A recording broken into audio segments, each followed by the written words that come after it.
As we are all too familiar with, there are some truly sick and evil people out there in the world. But would you believe a ruthless killer if they claimed that the devil made them do it? Welcome back to Most Amazing Friends. I'm your host Kennedy, and today we are getting into some of the strangest and creepiest spooky stories out there. Killers who claim they were possessed by the devil. So buckle up and get ready to count down the top 10 disturbing interviews with evil people who got possessed. Starting us off in our number 10 spot is Son of Sam. While you are probably already familiar with this one, considering he is one of the most infamous killers of all time, the Son of Sam, or legally David Berkowitz, was an evil killer responsible for the death of at least 6 people in New York City during the 1970s, and who famously blamed his evil doings on his possession. Prior to his arrest, Berkowitz liked to taunt the police and would send in mocking letters with the promise of further crimes, which eventually developed into becoming highly publicized by the press. Then by 1977, he was finally arrested on account of 8 shootings.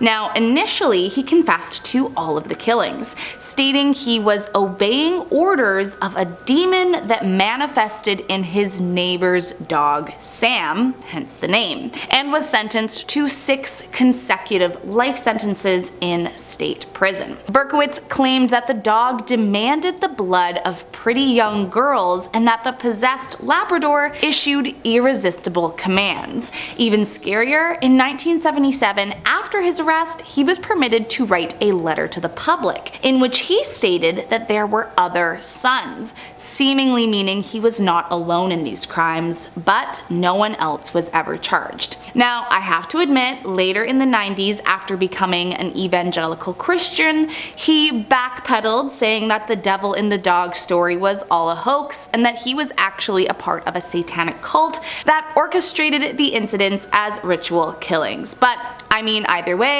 he was a super evil dude, so I'm just glad he got caught. Next up at number 9, Tommy Smith. Peter Churm was a kind and loving father and grandfather who was tragically attacked on February 24th, 2015 when 17-year-old Tommy Smith tried to steal the keys to the old man's Range Rover. At the time of the attack, Churm attempted to stop who he believed was just some young punk. However, unbeknownst to him, Tommy had already racked up a staggering 57 offenses, and Churm was going to be his next. In the blink of an eye, Smith stabbed the old man all over his body, allegedly with so much vigor that the blade snapped in 2. However, astonishingly, Peter survived. Fast forward to the following year, and Tommy is on trial for his attack, among his other crimes. But despite the long rap sheet, Smith explained to the jury, or rather insisted,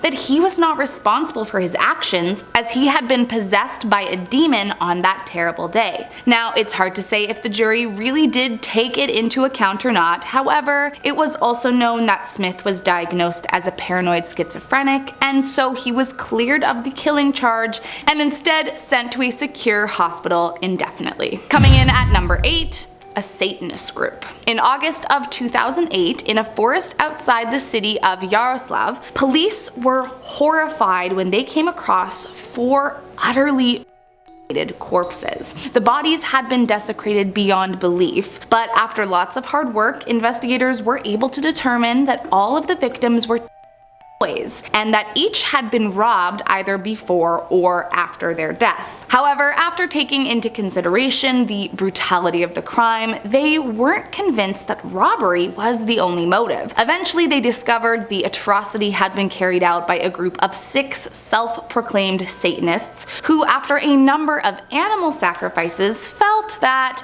humans had to be killed in order to please Lucifer. So, under the possession of Satan, the group, dubbed the Yaroslav Killers, dismembered the 4 teens as a part of an initiation ritual before allegedly ingesting some of the flesh themselves. Eventually, the group faced a trial in 2010, and the leader of the group, Nikolai, was sentenced to 20 years, while the others received varying sentences ranging from 8 to 10 years behind bars. Next up at At number 7, Jason Nelson. On the night of May 26, 2015, a man named Jason Nelson visited the home of his dealer, Jordan McGuire. However, instead of their usual exchange, Nelson, out of nowhere, repeatedly stabbed the young man before fleeing off into the night. Thankfully, police were able to track him down not too long after, and it didn't take them long to discover upon interviewing him that he was also responsible for a slew of other crimes that same night, like the essay of a 25-year-old and 60-year-old, both of whom lived near the site where McGuire had been killed. However, what they didn't see coming was his excuse, that a demon had told him to do it. According to Jason, the night of the crimes, he was possessed by an evil entity who forced him to kill McGuire and commit essay on the women. However, this excuse didn't quite hold up all too well, and he still ended up being charged for the crimes, and by October of 2015, he was sentenced to life with a possibility of parole after 27 years. Next up at number 6, Kody Lott. Back in 2016, two middle schoolers, Lauren and Michaela, were walking home after school. This wasn't an unusual activity for the girls. However, this time they were approached by 20-year-old Kody Lott in his car. After making eye contact with Michaela, he pulled out his weapon and began at the girls, sadly taking the life of Lauren that day. According to witnesses, he first shot Lauren, then Michaela, before returning his focus to the already shot and dying Lauren. However, the sickest part of this was what he said in his 2018 trial. Lott initially repeated that it was the devil that had helped him to plan the shooting, and he was therefore not responsible for the girl's death. However, he also mentioned that he believed that Lauren had a boyfriend and that he was jealous of that. Which, I mean, is first of all, incredibly gross, as let's just remember that Lauren was in middle school and that the killer was 20. However, secondly, seems a bit contradictory for someone who claimed to be possessed by a demon. Initially, Lott was found mentally unfit to stand trial and was sent to the maximum security unit of Texas Mental Hospital. But later in September of 2018, a jury found him guilty of the killing as well as the aggravated on Michaela, and so Lott, the man who claimed to have talked with the devil, was sentenced to life in prison. Coming in at number 5, Louis Zambrano. On September 18, 2015, the body of a woman was discovered inside of an abandoned car in Queens, New York. After a bit of investigating, authorities were able to confirm that the body belonged to 28-year-old Angie Escobar, who had tragically died after being stabbed roughly 80 times 4 days prior. This of course sent them into an investigation to find the perpetrator, and before long, Louis Zambrano was arrested for the brutal crime. Initially, during his interrogation with authorities, Zambrano confessed to police that he had done it. Apparently Angie was his girlfriend, and she confronted him saying that she no longer wanted to be together, and so he used a pair of scissors to get his revenge. However, it wasn't quite that simple. Next, he explained, while still pleading guilty, that he had been possessed by a demon at the time of the killing, plus he apparently also blamed his trust issues for his actions. Now, my question is, if he really was possessed at the time of the killing, why would he also be pleading guilty? I don't know. It's probably best I don't think too hard about it. In the end, this evil man was charged with manslaughter and sentenced to 20 years behind bars for his crimes, but to this day still claims that his possession was the reason behind it all. Coming in at number 4, Jason Dalton. If you have never had uber anxiety before today, this might be the story that gets it started. Back in 2016, Jason Dalton appeared to be your average Uber driver. However, he had a dark secret. He was inexplicably killing a bunch of people. The day was February 20th, 2016, and he shot and killed 62-year-old Mary Louie Nye and her sister-in-law, 60-year-old Joe Nye, 74-year-old Dorothy Brown, 68-year-old Barbara Hawthorne, and 53-year-old Richard Smith and his 17-year-old son Tyler. But the most bone-chilling part was that in between these killings,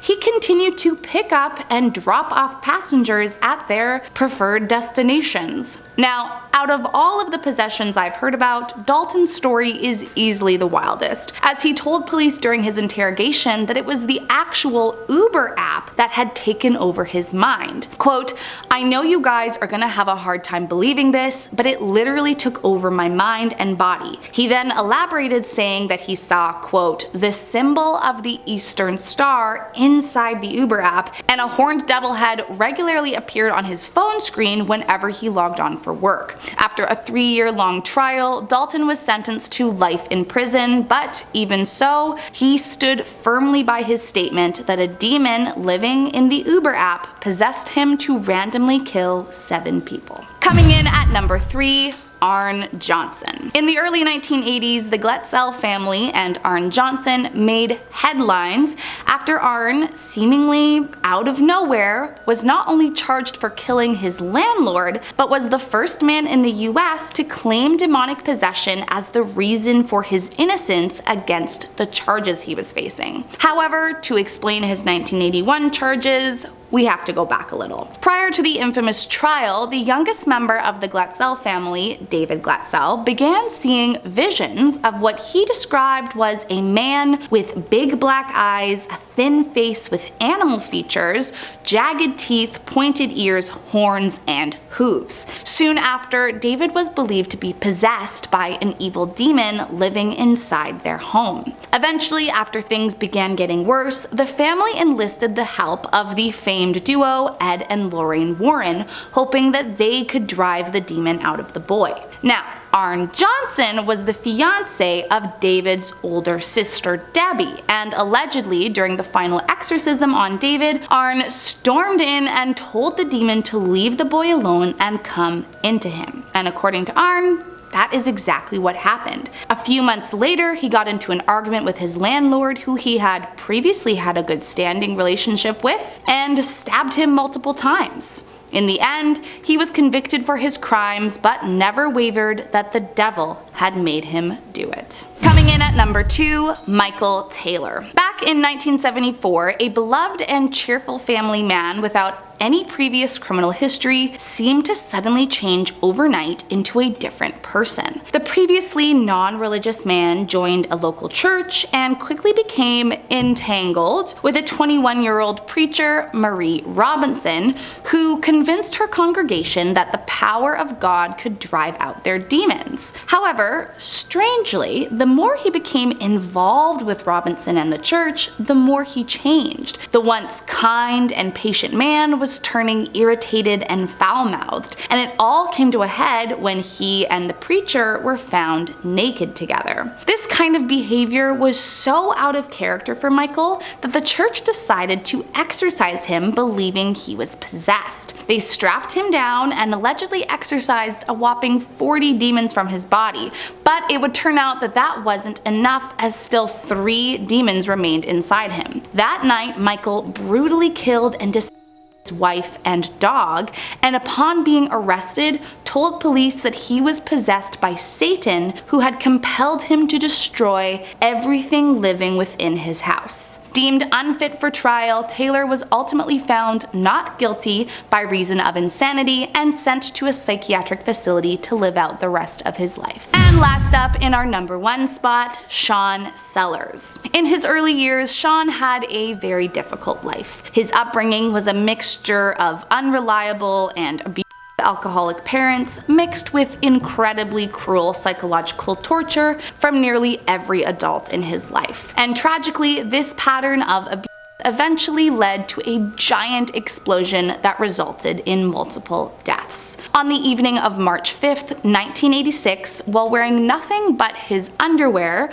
Sean crept into his parents' room, shot them in their sleep, and took both their lives. However, this wasn't his first offense. It was later discovered that a year prior, he killed a Circle K employee who had refused to sell him beer. Now, the haunting part about this whole case is that Sean claims to have no recollection of the killings. He did, however, make it very clear that prior to killing his parents, he had taken part in an occult ritual and that he was a practicing Satanist, clarifying that at the time of each offense, he was under demonic possession of the demon Ezerate, and that he was not responsible for the crimes committed. Not only that, but similarly to the case of Arne Johnson, his defense attorney used this story and even blamed Dungeons and Dragons, claiming that it had made him unable to connect his actions to real-world consequences. The story, however, did not sway the jury, and Sean became the youngest criminal sentenced to death in America since 1976. Well, there you have it, folks. I hope you liked this video. If you did, make sure to hit that subscribe button and let me know down in the comments the craziest demonic possessions you've ever heard about.